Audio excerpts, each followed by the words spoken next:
सर्वोच्च न्यायालयातून स्थानिक स्वराज्य संस्थांच्या निवडणुकांबाबत एक मोठा निर्णय आलाय. सर्वोच्च न्यायालयाने दिलेल्या निर्णयानुसार राज्यातील जिल्हा परिषद महापालिका निवडणुकांचा मार्ग हा आता मोकळा झालाय. तसेच जाहीर करण्यात आलेल्या नगरपालिका नगर परिषदांच्या निवडणुकाही ठरलेल्या वेळापत्रकाप्रमाणेच होणार आहेत.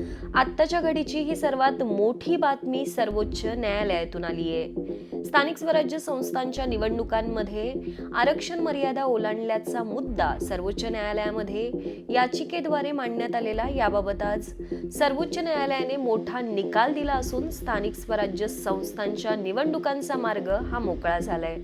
निवडणुकांमधील आरक्षणाबाबत झालेल्या सुनावणीत सर्वोच्च न्यायालयाने निवडणुका घेण्यास ग्रीन सिग्नल दिलाय. यामुळे राज्यात रखडलेल्या स्थानिक स्वराज्य संस्थांच्या निवडणुका घेण्यावर अखेर शिक्कामोर्तब झालंय. निवडणूक कार्यक्रमावर कोणतीही स्थगिती असणार नसल्याचा निर्वाळा सर्वोच्च न्यायालयाने केलाय. याबाबतची पुढील सुनावणी 21 जानेवारीला होणार असल्याचं देखील न्यायालयाने म्हटलं असून 57 ठिकाणचा निकाल न्यायालयाच्या पुढील आदेशाच्या अधीन असेल असंही न्यायालयाने स्पष्ट केलंय. सर्वोच्च न्यायालयाच्या आदेशामुळे राज्यातील स्थानिक स्वराज्य संस्थांच्या निवडणुकांचं चित्र हे आता स्पष्ट झालंय.